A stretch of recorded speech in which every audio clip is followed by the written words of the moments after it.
Castle founded. The conspiracy was crushed, and the castle was finally complete. The ancient Yamatai arena rose into the sky, marking the true end of Yamatai's long conflict, and in the moment of the queen's coronation, the mass.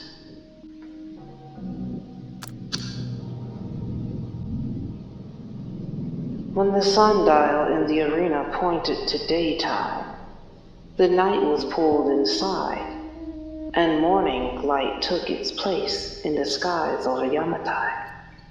Beneath the grand sun fortress, the people of Yamatai waited for the festival to begin.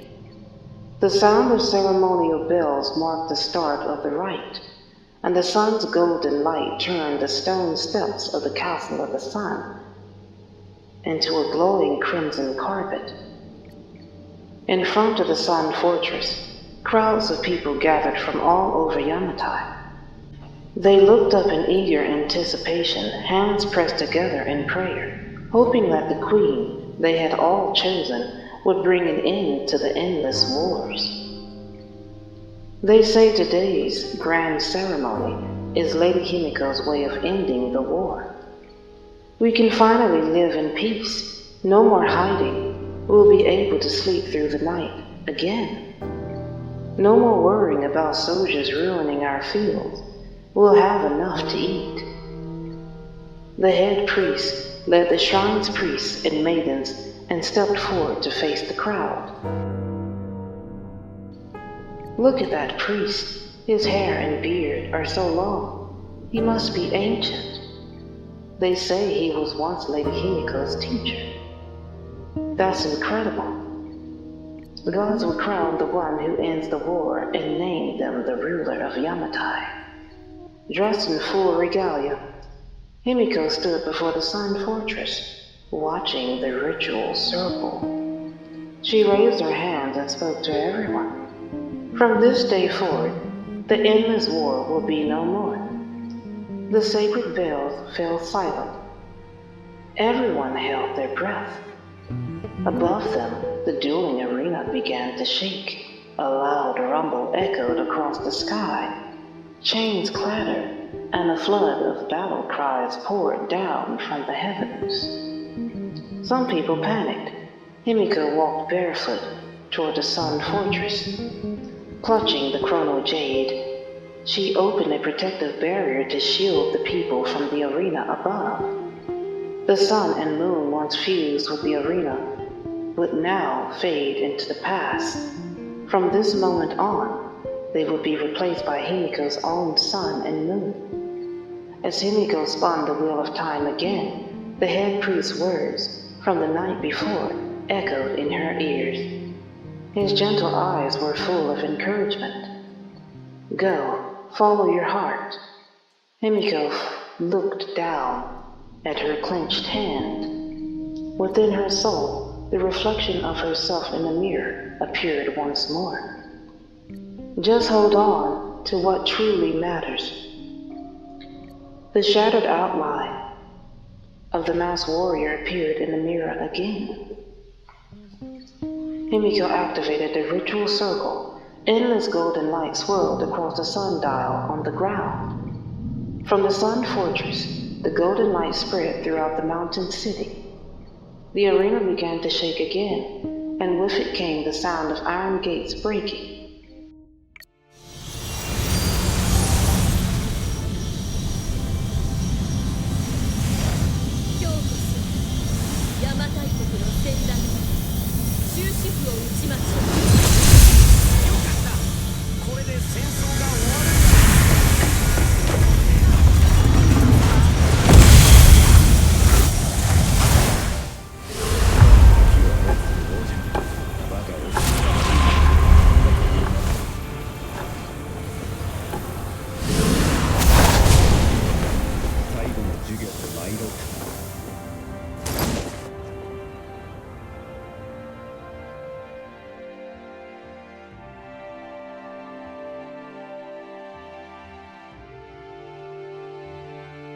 So, the priest The entire time, the old priest, that was a Shia dormant. That's why Takashi Hime could never find him when she went back in time.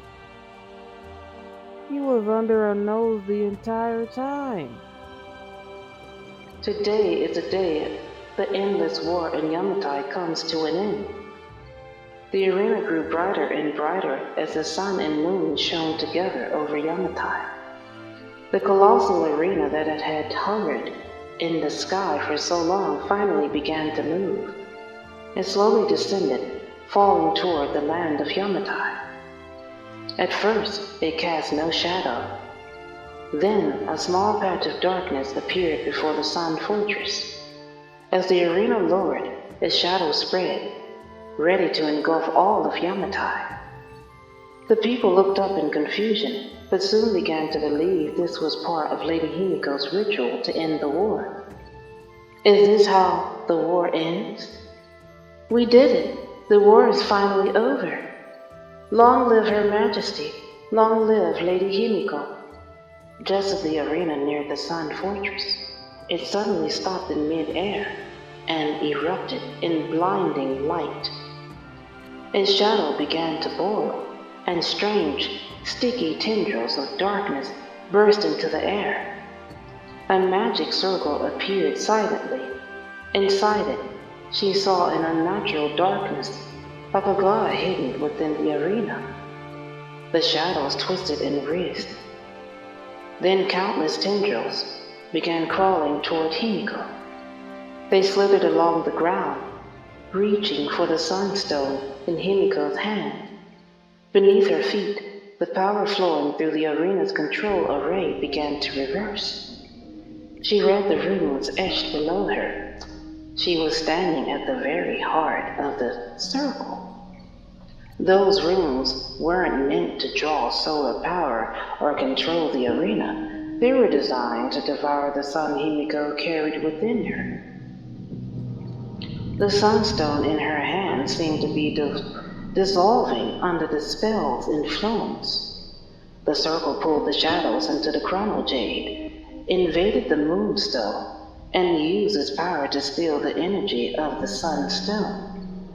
Just then, a beam of moonlight shone into the chrono jade, freezing all the shadows within it.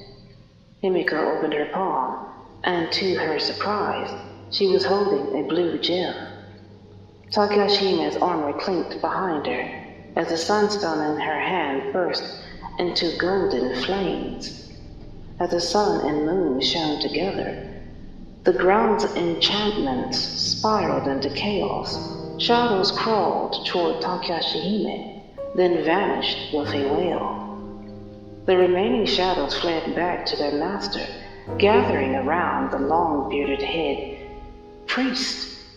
The keeper of time, how wise you are, worthy of all the teachings I have bestowed upon you over the years. As the last wisp of shadows slipped into his own, the head priest's beard began to shrink. The wrinkles on his face slowly faded. Soon, his true visage was unveiled.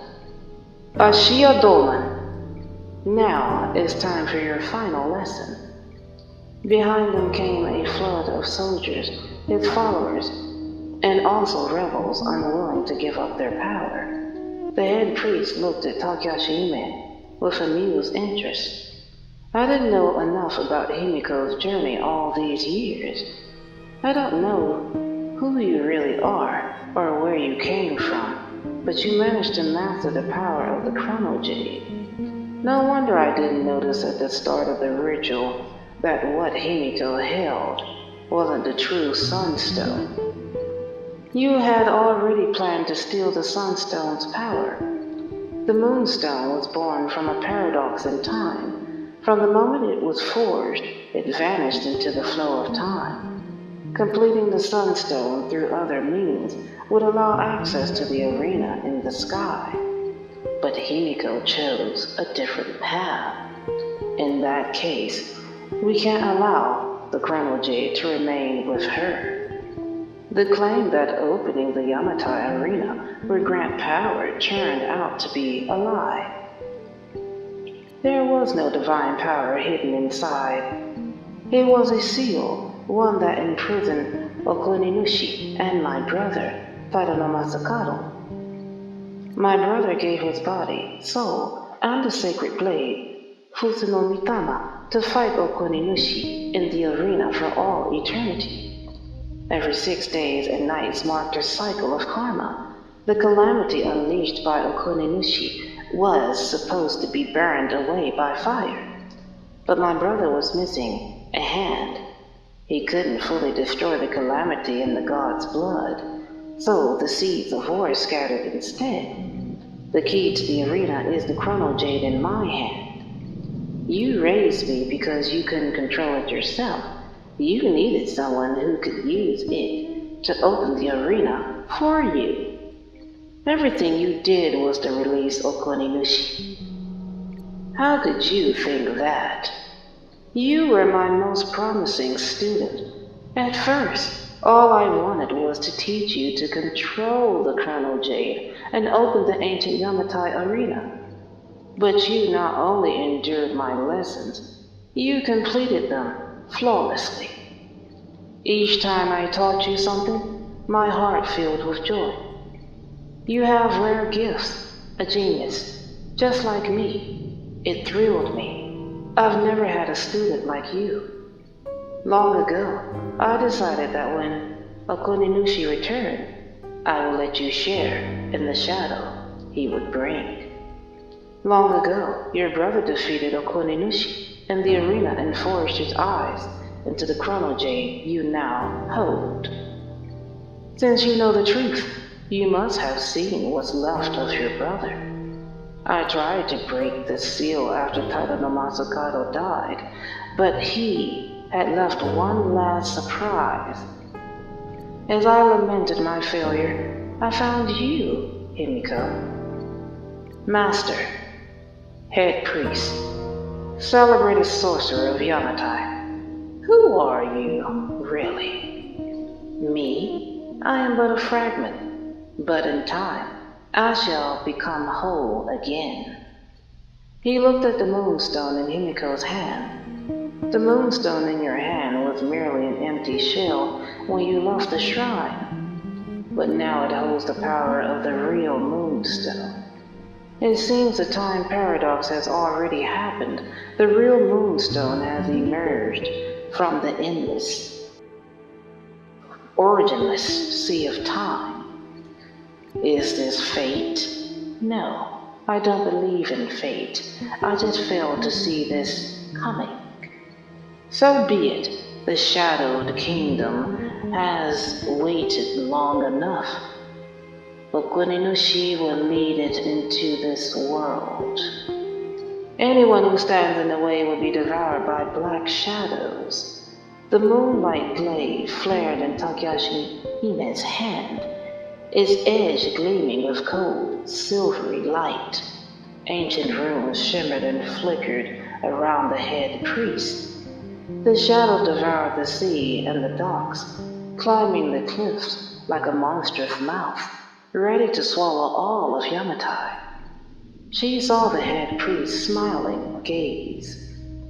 You can't defeat me yet. That's fine. I'll erase your memories.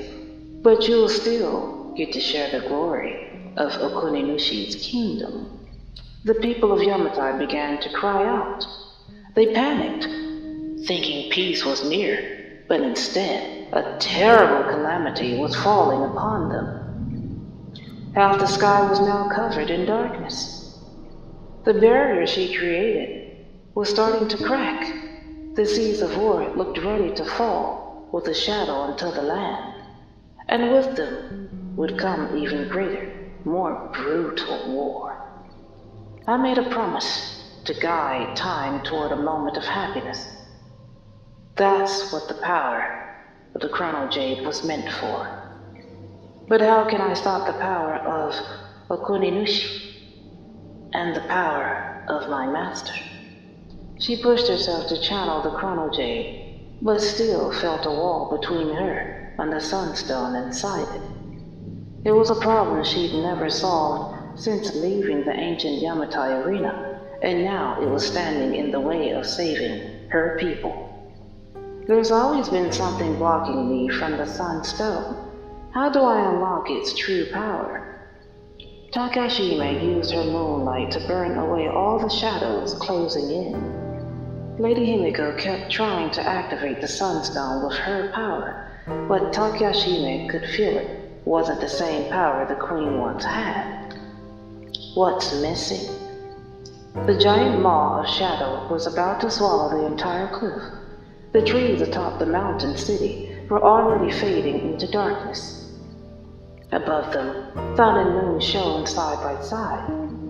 It's the Moonstone. Is that why I came back? The paradox in time and space. It's me.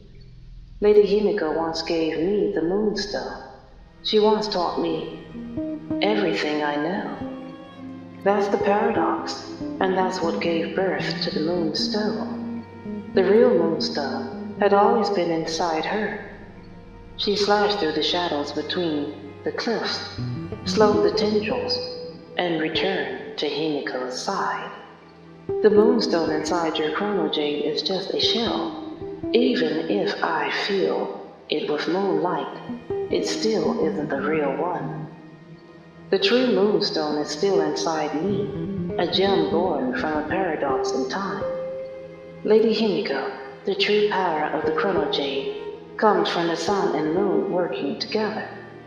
The people of Yamatai screamed in fear, looking up at their queen with pleading eyes. Above the land, the seeds of war could fall at any moment, bringing true calamity. If they failed, both the Sunstone and Moonstone will fall into the head priest's hands. And then, peace would once again become nothing more than blood stains on shackles. Her tribe, her homeland, her people, and the future she dreamed of with the masked warrior would all be lost. But if she reached out now, she'd lose the one who had always stood beside her.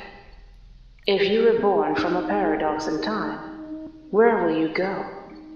If I take the Moonstone from you, you'll disappear, won't you?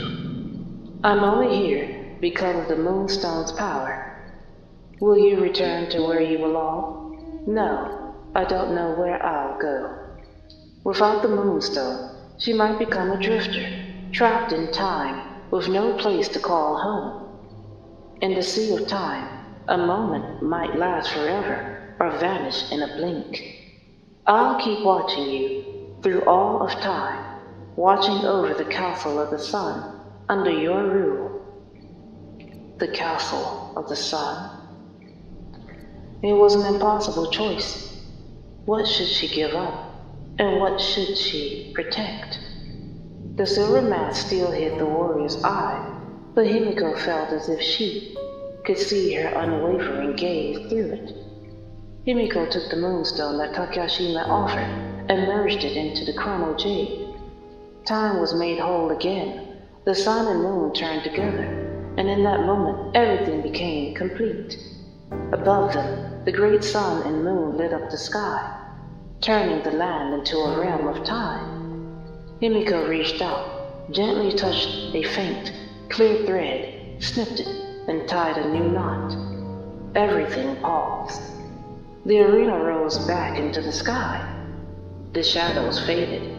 Everything that had been swallowed was bathed once more in sunlight. The head priest's smile faded.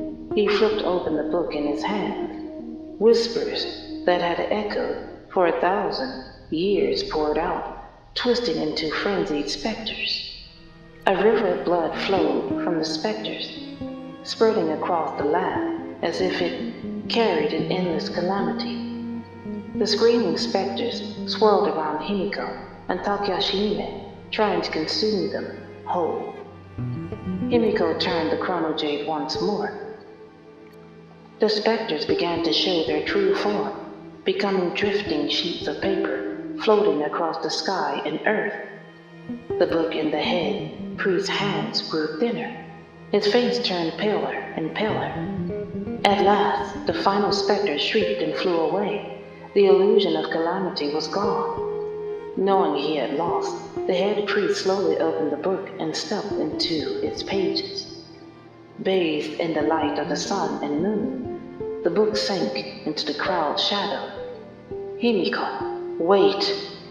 The sun shone once more upon the castle. The stunned people suddenly erupted in cheers.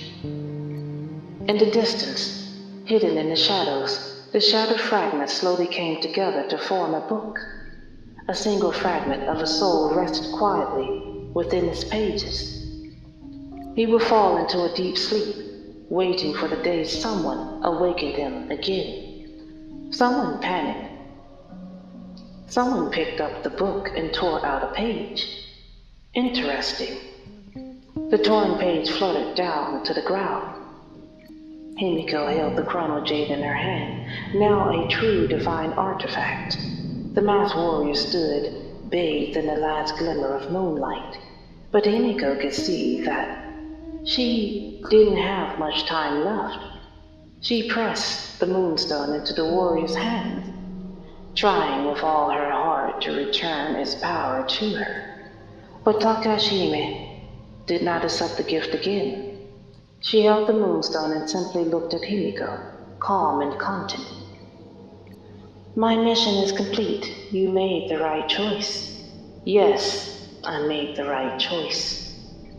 The moment her people looked to her with hope, and she reached out to take the moonstone, she had already made her decision. She wasn't born a queen. She became the Sun Queen by choosing to lose what she loved. For the dream she had carried since childhood, she turned against her former master and chose to let go of the one person she had relied on most.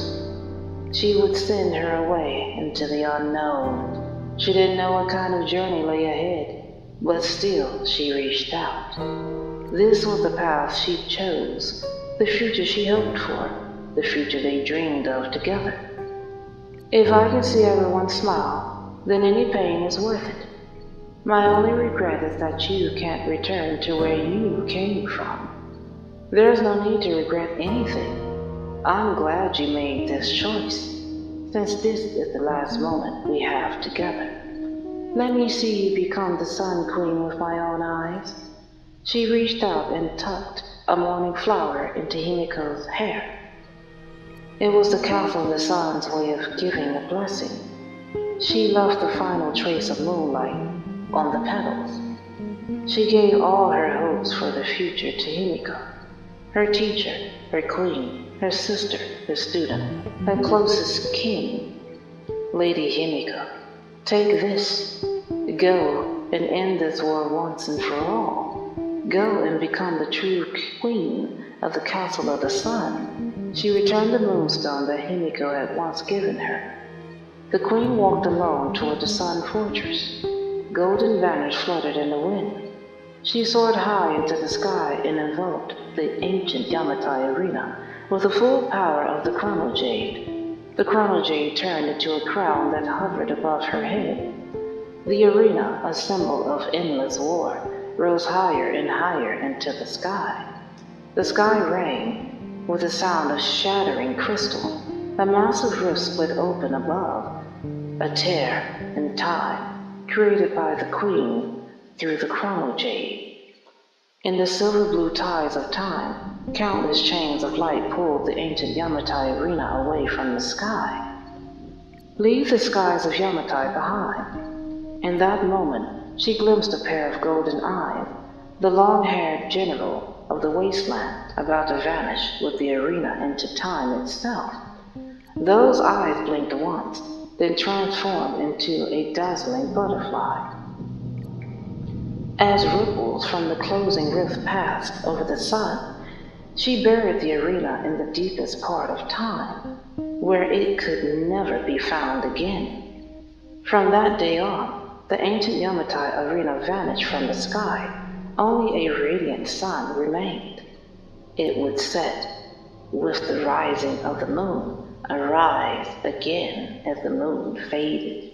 The queen swept her wide sleeves through the air and announced, There would be no more wars in Yamatai. From this day on, this land shall be known as the Castle of the Sun. Among the cheering crowds, the masked warrior was nowhere to be seen. 卑弥呼様、どうぞ前へ。終わりの戦いを終わら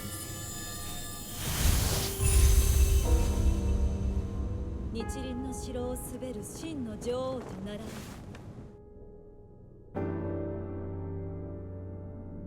卑弥呼様、卑弥呼様、卑弥呼様。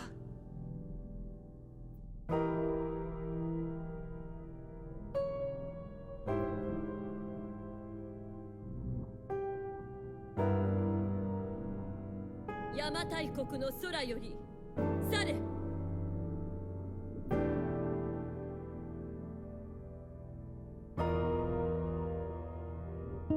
この地にもう戦乱はありません。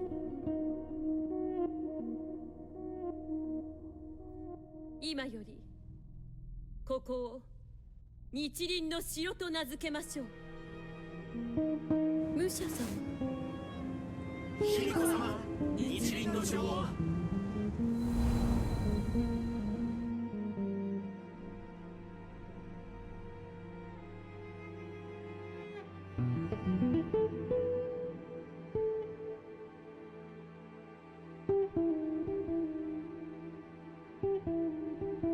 願わくば、今日の喜びがとうに続かぬことを。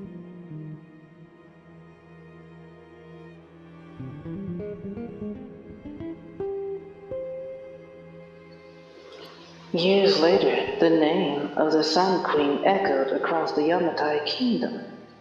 In the magnificent capital known as the Castle of the Sun, the Sun Queen ruled over a land of prosperity and power. One morning, deep in the forest, she gazed up at the last silver of moonlight filtering through the trees and heard a voice she knew well. Within her soul, memories began to take shape, spreading like an immense sheet of parchment. The gentle touch the head priest had once placed on her forehead as a child now appeared as a dark stain of ink. The spell left strange, twisted symbols across the sea of her memories. They couldn't erase everything, but they uncovered the one part that mattered most. The figure in her memory was unclear, blurred as if formed from countless overlapping shadows. The voice she heard began to blend with the one from her past. My queen, may the rest of your life be as joyful as today. With a heart full of joy, she ran toward the reunion she had long awaited.